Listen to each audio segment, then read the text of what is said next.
बंधुओं नमस्कार।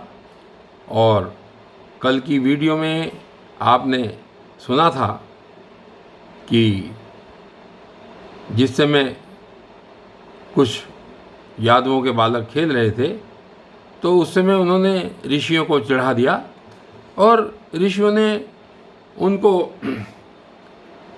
श्राप दे दिया।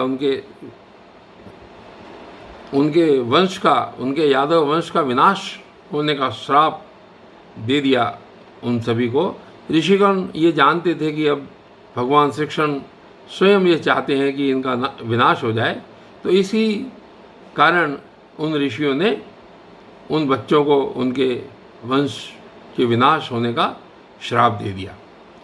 और इसके बाद आगे आपने सुना था कि सभी यदु कुल के जितने भी लोग थे सब अपने अपने रथों पर सवार होकर के अपने साथ में सारा सामान लेकर के प्रभास क्षेत्र में चले गए और वहाँ पर उन्होंने जाकर के ब्राह्मणों को प्रणाम किया।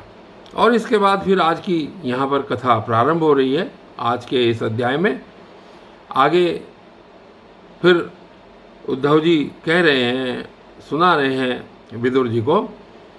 तो ये कहते हैं कि उसके पश्चात ये जो यदुवंशी थे ये चले गए प्रभास क्षेत्र में और ब्राह्मणों की आज्ञा पा करके उन्होंने पहले तो भोजन किया और फिर मदिरा पान किया। वारुणी मदिरा पी उन्होंने, और वारुणी मदिरा पीने से उनका ज्ञान नष्ट हो गया और धीरे धीरे वो एक दूसरे को बुरा भला कहने लगे, एक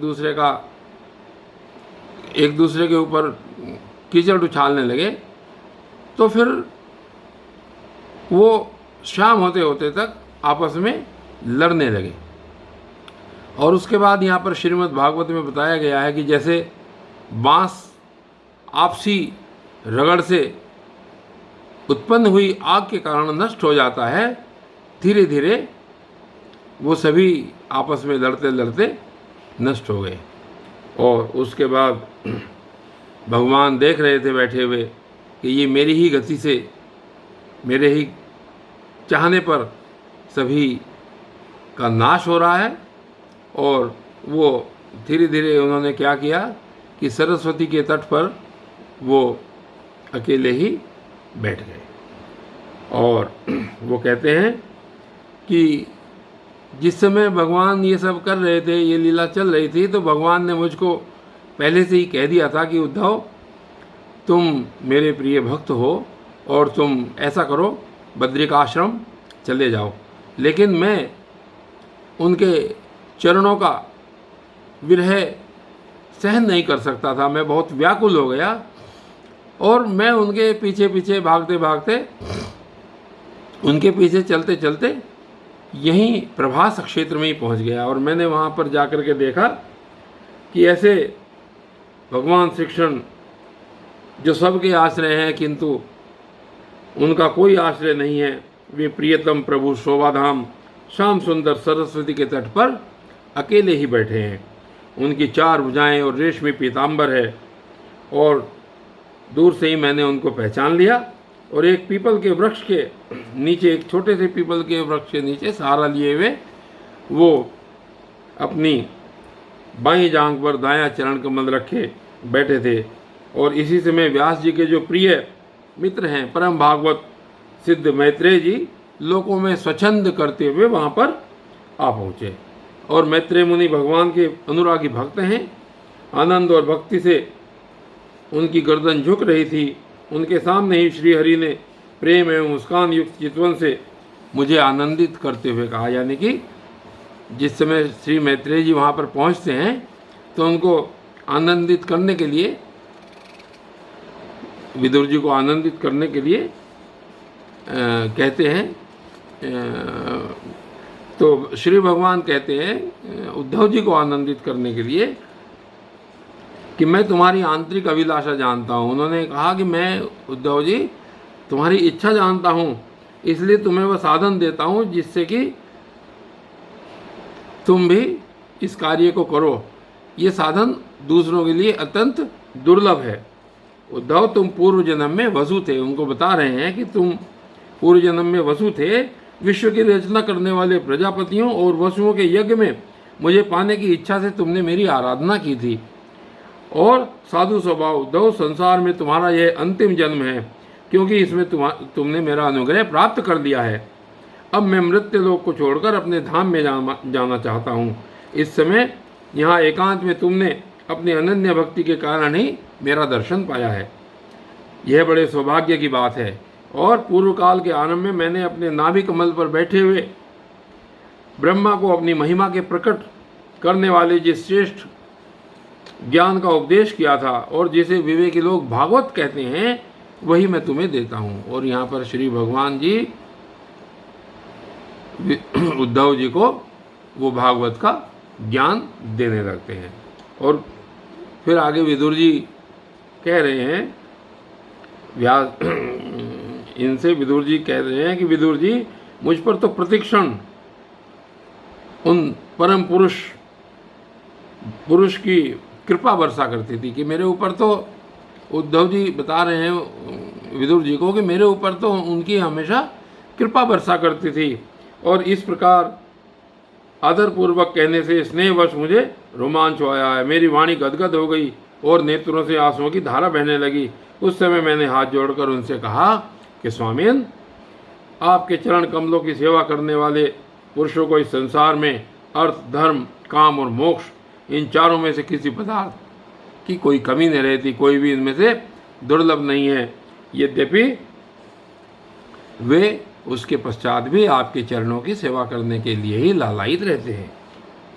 प्रभु, आप निष्प्रय होकर भी कर्म करते हैं, अजन्मा होकर भी जन्म लेते हैं और काल रूप होकर भी शत्रु के डर से भाग जाते हैं और द्वारका के किले में जाकर छिप रहते हैं तथा स्वात्मा नाम होकर भी 16,000 स्त्रियों के साथ रमण करते हैं। इन विचित्र चरित्रों को देखकर विद्वानों की बुद्धि भी चक्कर में पड़ जाती है। आखिर ये श्री कृष्ण कैसे हैं? और देव, आपका स्वरूप ज्ञान सर्वथा अबाध और अखंड है। फिर भी आप सलाह लेने के लिए मुझे बुलाकर जो भोले मनुष्य की तरह बड़ी सावधानी से मेरी सम्मति पूछा करते थे, हे प्रभु, आपकी वह लीला मेरे मन को मोहित सा कर देती है। समझ नहीं पाते थे उद्धव कि ये इतने बड़े इनके जो त्रिलोकी के स्वामी हैं, इस सृष्टि की जो भी क्रिया होती है सब भगवान की कृपा से होती है। फिर भी ये मुझसे सलाह लेते हैं और कहते हैं, उद्धव जी, उन्होंने भगवान से कहा कि आपकी ये लीला देख करके मेरी बुद्धि मोहित सी हो जाती है। और कहते हैं कि स्वामिन, अपने स्वरूप का गूढ़ रहस्य प्रकट करने वालों जो श्रेष्ठ एवं समग्र ज्ञान आपने ब्रह्मा जी को बतलाया था, वह यदि मेरे समझने योग्य हो तो मुझे भी सुनाइए, जिससे कि मैं इस संसार दुख को सुगमता से पार कर जाऊं। और कहते हैं कि जब मैंने इस प्रकार हृदय का भाव निवेदित किया, तब परम पुरुष कमल नयन भगवान श्री कृष्ण ने मुझे अपने स्वरूप की परम स्थिति का उपदेश किया। इस प्रकार पुण्यपाद गुरु श्री कृष्ण से आत्म तत्व की वंदना और परिक्रमा करके मैं यहाँ आया हूँ। तो अपनी पूरी की पूरी कहानी जो उद्धव जी हैं वो विदुर जी को सुना रहे हैं कि इस प्रकार जब वहाँ प्रभास क्षेत्र में हुआ और वहाँ मुझे भगवान मिले और ये सब हुआ, तो मैं वहाँ पर उनकी परिक्रमा करने के बाद मैं यहाँ पर आया हूँ। इस समय उनके विरह से मेरा चित्त अत्यंत व्याकुल हो रहा है। विदुर जी, पहले तो उनके दर्शन पाकर मुझे आनंद हुआ था, किंतु अब तो मेरे हृदय को उनकी विरह व्यथा अत्यंत पीड़ित कर रही है। अब मैं उनके प्रिय क्षेत्र बद्रिकाश्रम को जा रहा हूँ। क्योंकि पहले भगवान ने आदेश दिया था उद्धव जी को बद्रिकाश्रम जाने का, तो कह रहे हैं विदुर जी से कि मैं अब उनके जो उन्होंने कहा था उनके प्रिय क्षेत्र बद्रिकाश्रम को जा रहा हूँ, जहाँ भगवान श्री नारायण देव और नर ये दोनों ऋषि लोगों पर अनुग्रह करने के लिए दीर्घकालीन सौम्य, दूसरों को सुख पहुँचाने वाली एवं कठिन तपस्या कर रहे हैं। और सुखदेव जी कहते हैं कि इस प्रकार उद्धव जी के मुख से अपने प्रिय बंधुओं के विनाश का असह्य समाचार सुनकर परम ज्ञानी विदुर जी को अत्यंत शोक हुआ।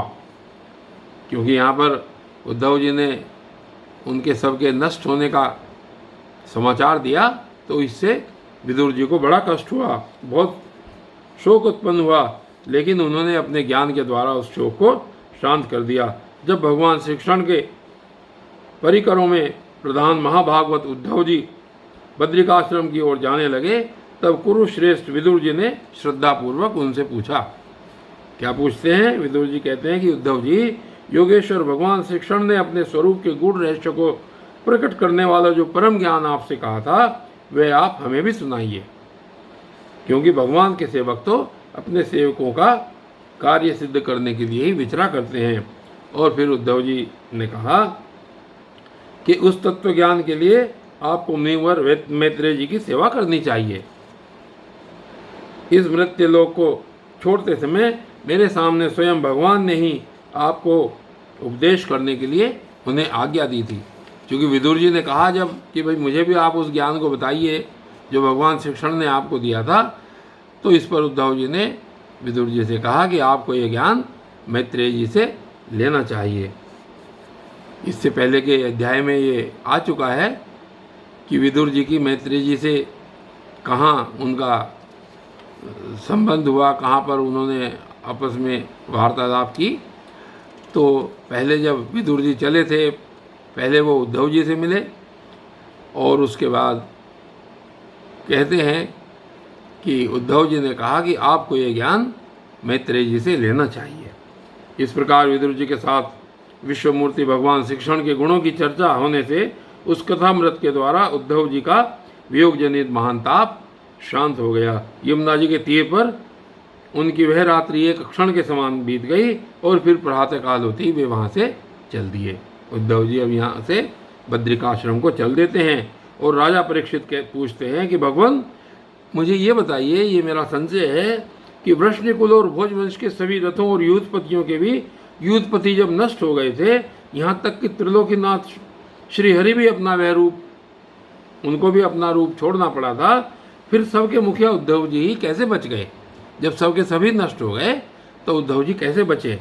तो सुखदेव जी फिर यहाँ पर आगे बताते हैं कि जिनकी इच्छा कभी व्यर्थ नहीं होती, उन श्रीहरि ने ब्राह्मणों के शाप रूप काल के बहाने अपने कुल का संहार कर दिया और अपने श्री विग्रह को त्यागते समय विचार किया। अब जिस समय वो अपने श्री विग्रह को त्यागने लगे तो उन्होंने ये सोचा कि अब इस लोक से मेरे चले जाने पर संयमी शिरोमणि उद्धव ही मेरे ज्ञान को ग्रहण करने के सच्चे अधिकारी हैं। उद्धव मुझसे अणु मात्र भी कम नहीं है, क्योंकि वे आत्मजयी हैं, विषयों से कभी विचलित नहीं हुए, अतः लोगों को मेरे ज्ञान की शिक्षा देते हुए वे यहीं रहे। अर्थात भगवान श्री कृष्ण की इच्छा होने के कारण ही उद्धव जी बचे रहे। वेदों के मूल कारण जगत गुरु श्री कृष्ण के इस प्रकार आज्ञा देने पर उद्धव जी बद्रिकाश्रम में जाकर समाधि योग द्वारा श्रीहरि की आराधना करने लगे। कुरुश्रेष्ठ परीक्षित, परमात्मा श्री कृष्ण ने लीला से ही अपना श्री विग्रह प्रकट किया था और लीला से ही उसको अंतर्धान भी कर दिया। उनका वह अंतर्धान होना भी धीर पुरुषों का उत्साह बढ़ाने वाला तथा दूसरे पशु तुल्य अधीर पुरुषों के लिए अत्यंत दुष्कर था। परम भागवत उद्धव जी के मुख से उनके प्रशंसनीय कर्म और इस प्रकार अंतर्धान होने का समाचार पाकर तथा यह जानकर कि भगवान ने परम धाम जाते समय मुझे भी स्मरण किया था, विदुर जी उद्धव जी के चले जाने पर प्रेम से विह्वल होकर रोने लगे। इसके पश्चात सिद्ध शिरोमणि विदुर जी यमुना तट से चलकर कुछ दिनों में गंगा जी के किनारे जहाँ पहुँचे जहाँ पर श्री मैत्रेय जी रहते थे। तो आगे जैसा कि उद्धव जी ने विदुर जी से कहा था कि ये ज्ञान आप मैत्रेय जी से लीजिए, तो वो वहाँ से चलकर कुछ दिनों में गंगा जी के तट पर पहुँच गए जहाँ पर मैत्रेय जी रहते थे। और विदुर जी और मैत्रेय जी का क्या संवाद आगे चलता है, ये आगे की वीडियो में देखा जाएगा। तब तक के लिए धन्यवाद।